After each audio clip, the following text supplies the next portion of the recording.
Introduction. The Obsession. Hello, and welcome back. Tonight, we do not look at the battles, but at the dark blueprints of a mind that wanted to rewrite the world. We look at a vision so vast and so cold that it threatened to extinguish the light of humanity forever. Behind the speeches and the iron machines lay a plan to build a world where only one shadow was allowed to fall. It was an ambition built on stone, blood, and a silence that lasted for 1,000 years in his imagination. As we walk through these dark designs, remember that history is a mirror. Before we look into the abyss of the past, if you value the peace of the present, please like and subscribe. Close your eyes. Feel the weight of the iron. Fact 1. The capital of the world, Germania. He did not just want a city, he wanted a mountain of stone that would make every human feel like an ant. His plan was to rename Berlin to Germania, transforming it into a colossal metropolis that would stand for eternity. The center of this city was to be the Hall of the People, a building so massive that it would have its own weather system inside. It was designed to hold 180,000 people under a dome that reached for the clouds. This was his dream of immortality, a city of cold marble where the individual was lost in the shadows of the state. He believed that stone could live longer than people, and he wanted his buildings to be ruins that would still impress the world 10,000 years later. Fact 2. The living space, Lebensraum. His eyes were always turned toward the east, toward the endless horizons of the Soviet Union. His obsession was Lebensraum, or living space. He imagined a future where the vast plains of Eurasia would be cleared of their people and replaced by a new, iron-willed empire. He wanted to turn the East into a garden for his own people, a land of massive farms connected by high-speed trains that would never stop.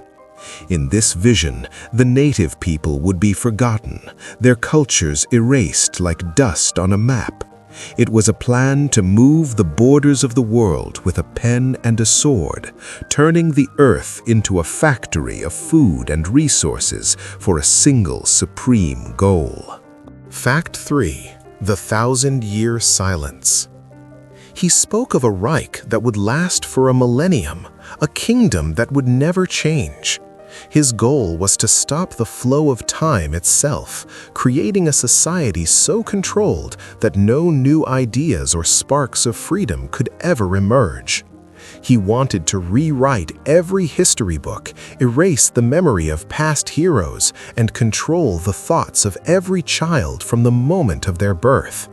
In this 1,000-year silence, art would only serve the state, music would only be a march, and the human spirit would be reduced to a gear in a massive machine.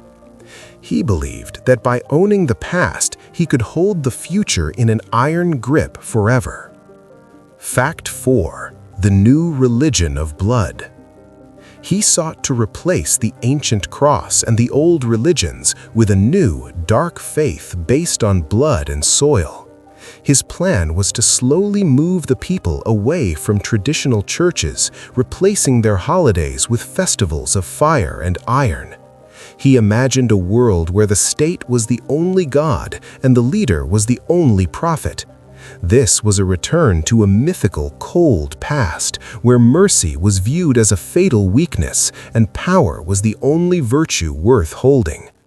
He wanted to build temples where the only prayer was total obedience and the only sacred thing was the purity of the race. Fact 6. The biological archive. He was obsessed with the idea of a perfect biological archive. His goal was to catalog every human being on the planet, deciding based on data who was worthy of life and who was not.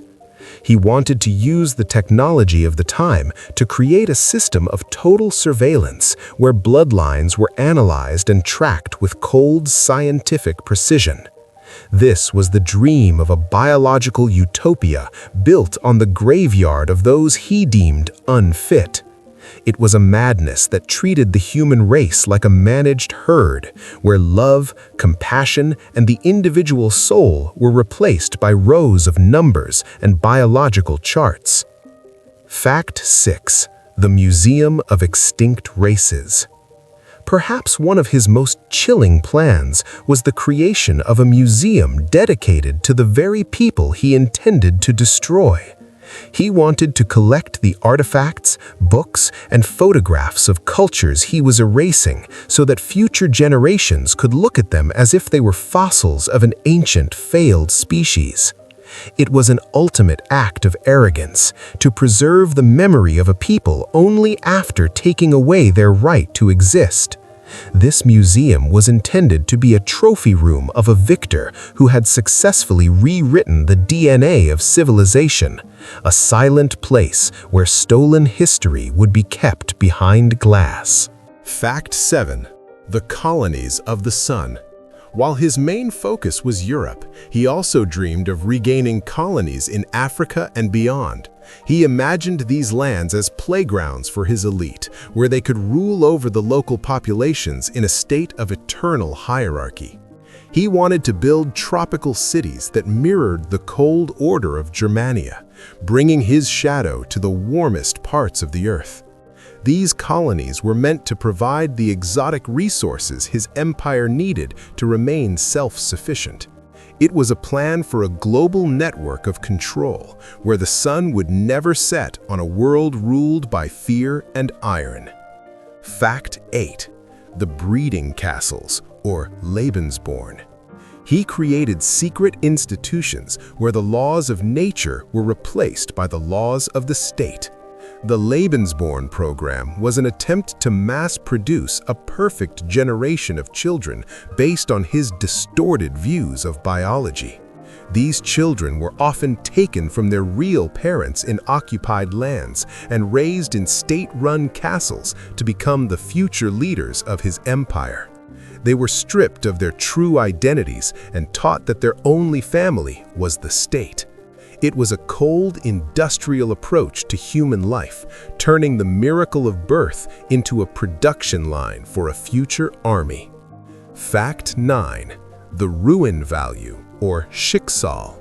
He was obsessed with how his buildings would look thousands of years after his empire had fallen. He instructed his architects to use materials that would decay into beautiful ruins, similar to those of ancient Rome or Greece.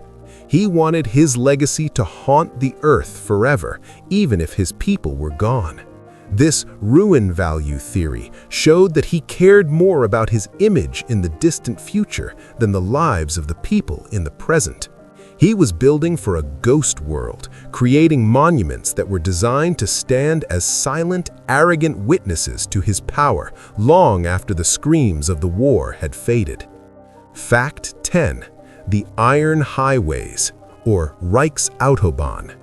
The massive highways he built were not just for travel, they were the veins of a military machine. He planned a network of roads that would allow his armies to move across the continent with terrifying speed. These roads were designed to be perfectly straight, cutting through forests and mountains without regard for the natural landscape. He saw them as symbols of his triumph over nature itself. Even today, the paths of these roads remain, a permanent scar on the earth that reminds us of a time when the entire landscape was being reshaped to serve the purpose of war and total control. Fact 11. The Total Cinema. He understood the power of the moving image better than almost anyone of his time. His goal was to create a world where every citizen was constantly surrounded by his image and his voice. He planned to install giant screens in public squares and required every cinema to show his propaganda before every film. He wanted to blend reality and fiction until the people could no longer tell the difference. By controlling the eyes and ears of the nation, he aimed to create a collective trance where his version of the world was the only one that existed. It was the birth of total psychological control through technology. Fact 12. The underground cities. As the world began to close in on him, his ambitions moved beneath the earth. He ordered the construction of massive underground factory complexes and bunkers, some of which were large enough to house entire cities.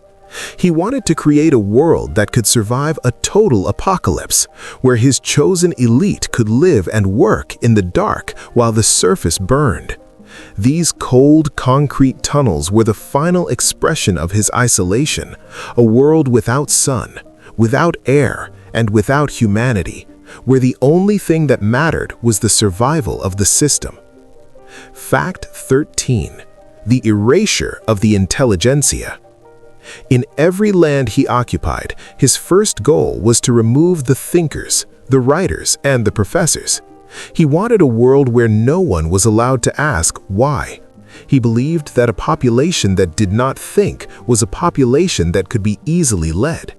By removing the intellectual heart of a nation, he intended to turn entire populations into a permanent labor class that would serve his empire without question.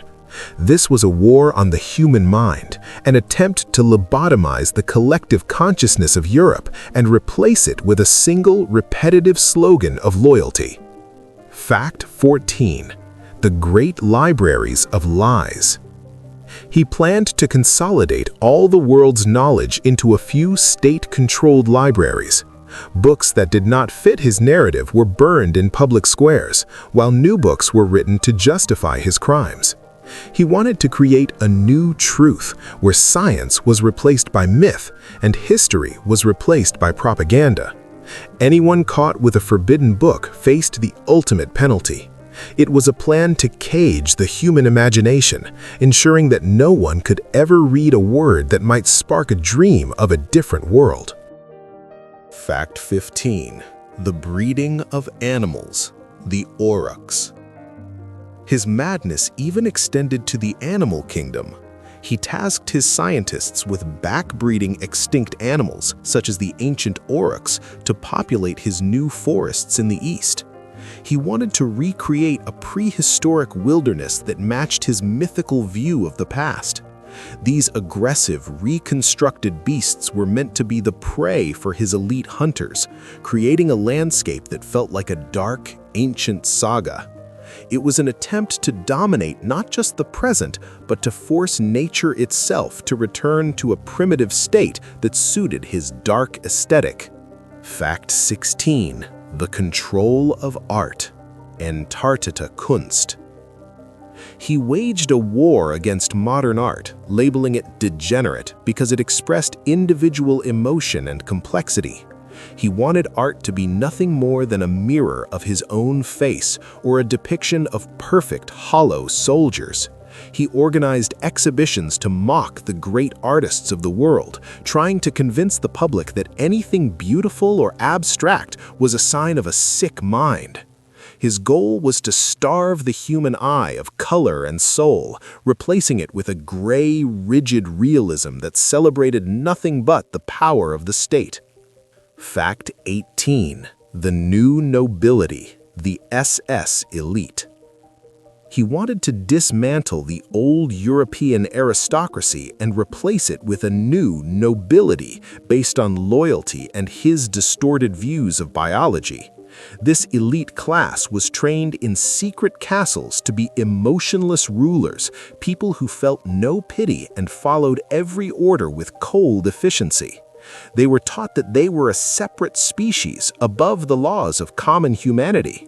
He imagined a future where these black knights would rule over the continent, maintaining order through fear and absolute discipline, a permanent wall between the rulers and the ruled. Fact 18. The rewriting of the Bible. There were secret plans to completely remove the Old Testament from the Bible and rewrite the New Testament to fit his ideologies. He wanted to turn the figure of peace into a figure of war, a Nordic hero who fought against the weak. He understood that as long as people held on to their old faith, they might still have a moral compass that pointed away from him. By corrupting the most sacred texts of the world, he hoped to remove the very idea of good and evil, replacing it with strength and weakness. Fact 19. The total autarky. His goal was to make his empire completely self-sufficient, a fortress Europe that needed nothing from the outside world. He wanted to produce everything, from synthetic rubber and fuel to food, within his own borders. This was not just about economics, it was about total isolation. He wanted a world that could turn its back on the rest of humanity, a dark planet within a planet that could exist forever in its own bubble of iron and propaganda, beholden to no one and listening to no one. Fact 20. The final silence, the legacy of dust. In the end, his greatest ambition was to leave a mark on the world that could never be erased. As his empire crumbled, he ordered the total destruction of his own country's infrastructure, preferring that his people perish with him than live in a world where he was no longer in power. His final goal was a grand nihilistic exit, a funeral pyre for an entire continent. Today, we look at the ruins not with the awe he expected, but with a deep, silent resolve to never let such a shadow grow again. The stones of Germania were never laid, and the 1,000-year silence was broken by the return of human voices.